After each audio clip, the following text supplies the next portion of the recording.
não sabemos para uma conversa que não anuncia no início do programa sobre dia que está marca e mundialmente esse efeméride, que é Dia Internacional para a Consciencialização de Doença de Parkinson.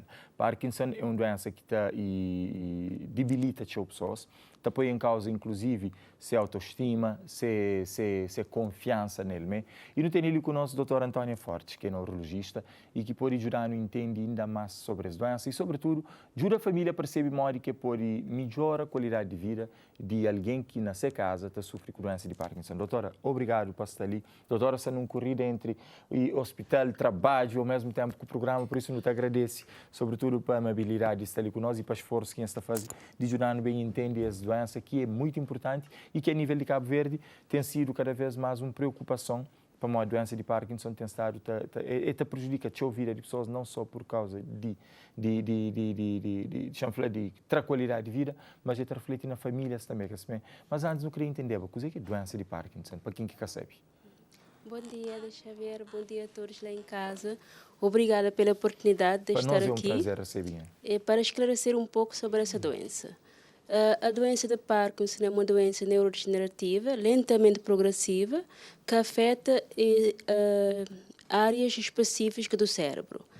É caracterizada por 3 sintomas cardinais, que são a bradicinesia, ou quer dizer lentidão no movimento, tremor em repouso das extremidades e ainda rigidez muscular. A pessoa fica rígida. Tremor em repouso significa dizer que alguém está a descanso, que está sentindo o corpo está treme, e por exemplo, as extremidades estão em repouso, não é? E a pessoa tem um tremor em repouso. Ele só? Sozinho. O corpo tem aquele mora espasmos, ele só também? Sim, sim. E era importante frisar aqui que aquele tremor é sempre assimétrico. Ele começa de forma assimétrica em repouso. Então, qualquer pessoa pode estar atento a estes sinais e percebe alguma alteração no seu corpo nesse sentido? Sim. E a hora que nos espia agora, e uma pessoa que pode ter outros problemas neurológicos, que cai Parkinson, pode ser confundido com ele? Sim, há muitas patologias que podem ser confundidas com Parkinson. Por exemplo, temos que ter em conta, por isso eu disse que é assimétrico, por exemplo, o tremor essencial, que é o tremor que diferente do Parkinson, é um tremor que ambos os membros e aumenta com o movimento, quando pegamos em algo, que é a diferença entre o tremor de repouso da Parkinson. O corpo normalmente, e mijão é a situação, até como acontece, pode estar parado, músculo faz assim, a mão faz assim, que é coisas normal do corpo ou é sinal de alguma preocupação que pessoas têm que jogar se pode ser algo ligado a algum tipo de patologia, algum tipo de doença? Que é um sinal de preocupação? Sim, é sempre bom procurar um médico, não é, para poder esclarecer, porque tem outras patologias. Doença de Parkinson só pertence a um grupo de doenças de movimento, mas não podemos esquecer que tem outra doença também, é que pode ter uns movimentos, ou pode ser um espasmo. Às vezes também cansaço pode dar aquele, um cansaço em si, pode dar um movimento, um espasmo no corpo. E em relação à doença de Parkinson, o que está na sua origem? O que provoca a doença de Parkinson? É uma doença que a etiologia não é bem, quer dizer, não é bem conhecida, mas ele está afeta uma área específica do cérebro, mais precisamente substância negra, que não tem uma parte do cérebro. Tem origem, tem outros fatores, por exemplo, externos, que pode desencadear a doença, como pesticidas, sim, e outros. Por exemplo, tem doença em si que é Parkinson e tem parkinsonismo, que é causado por medicação. Que nesse caso ali sim, por exemplo, se não suspender a medicação é que pode causar aquele tremor e imitar aquela doença de Parkinson, também não está a resolver aquele problema ali. Mas então tem químicos ou e produtos químicos que podem eventualmente influenciar o desenvolvimento de Parkinson? Sim, sim.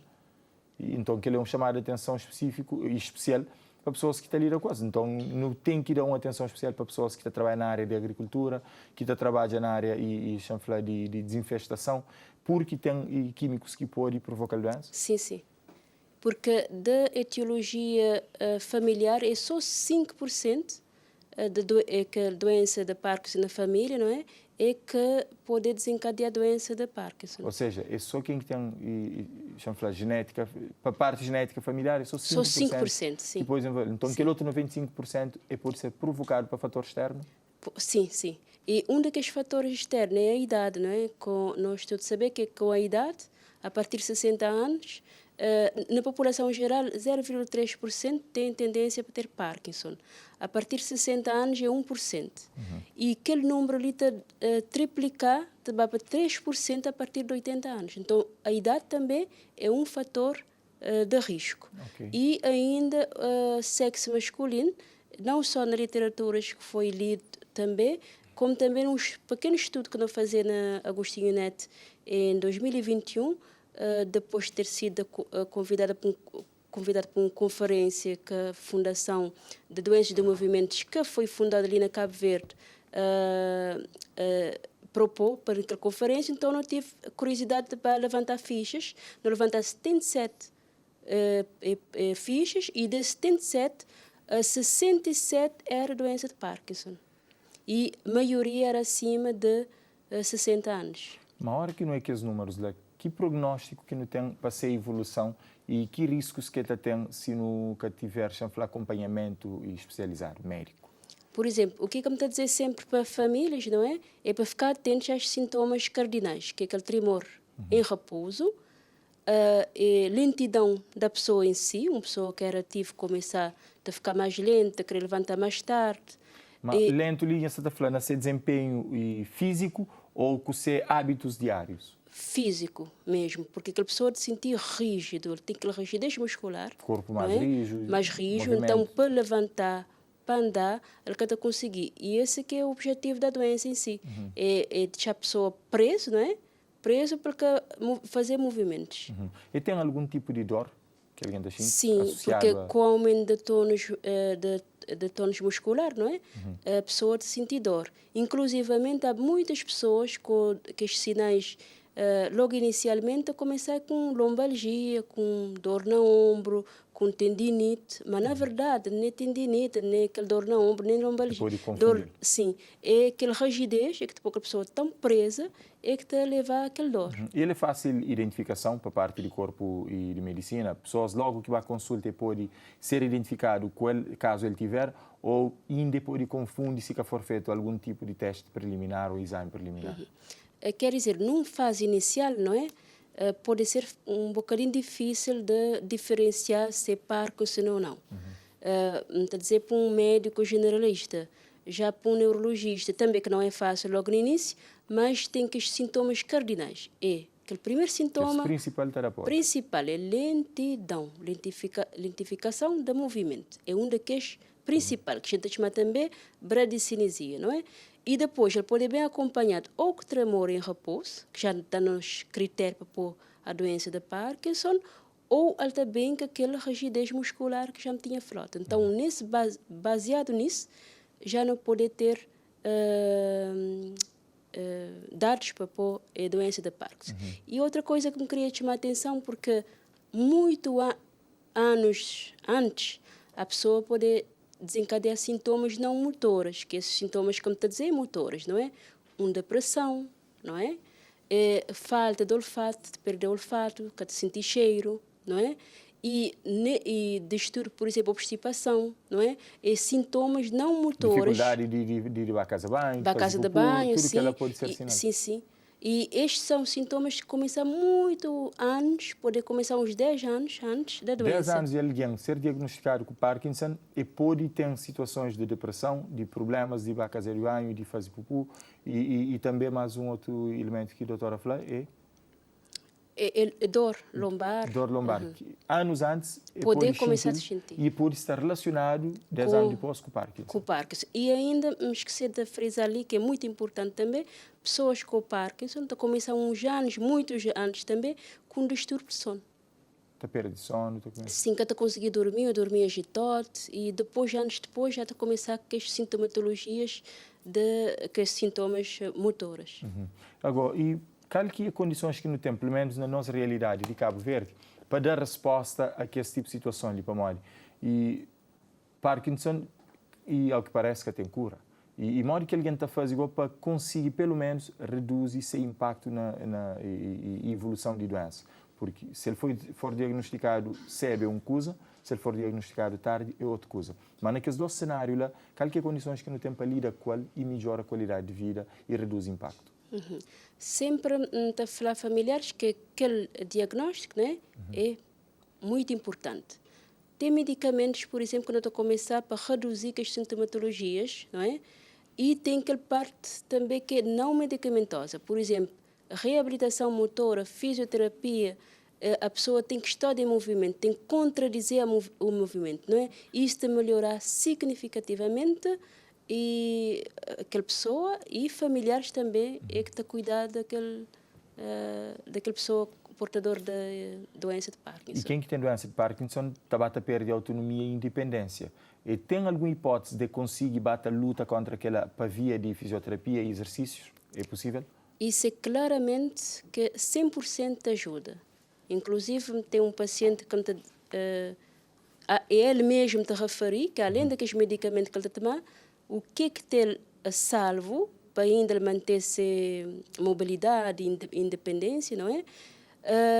É a fisioterapia, a natação, não é? A pessoa tem que estar sempre em movimento. Manter atividade e para ser corpo.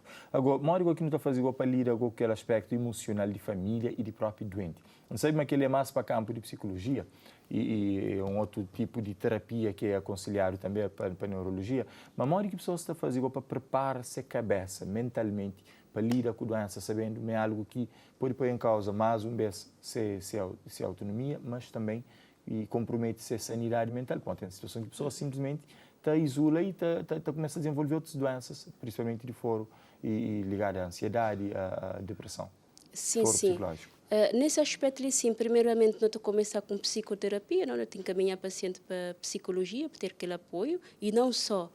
Às vezes a gente esquece, a gente fala só não, o tente, mas não esquecer que os cuidadores também.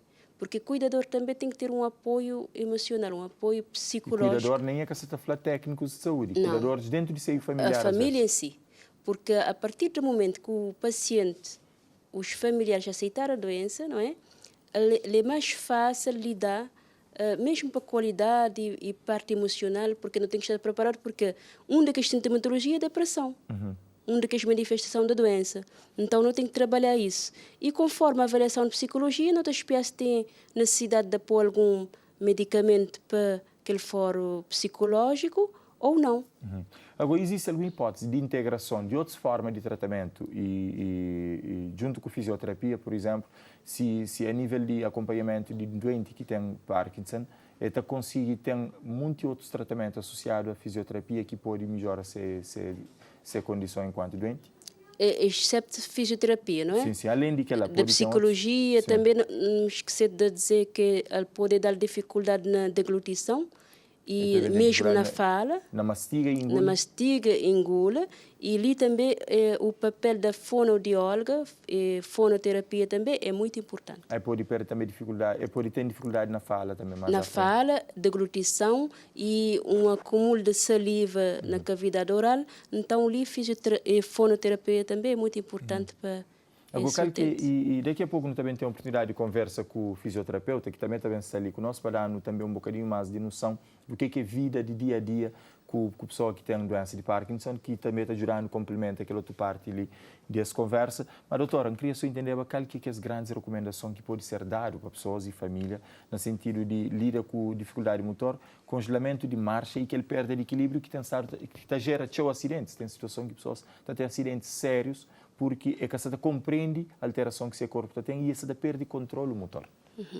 Sim, porque doença de Parkinson, né, tendência, por exemplo, é deixar parote. E daqueles sinais, por exemplo, a pessoa tentar começar a movimento, ela está conseguir. O corpo que responde a comando cerebral. Responde àquele comando e depois, de repente, ele começa a andar muito rapidamente, ele está conseguir parar, aí ele leva a queda.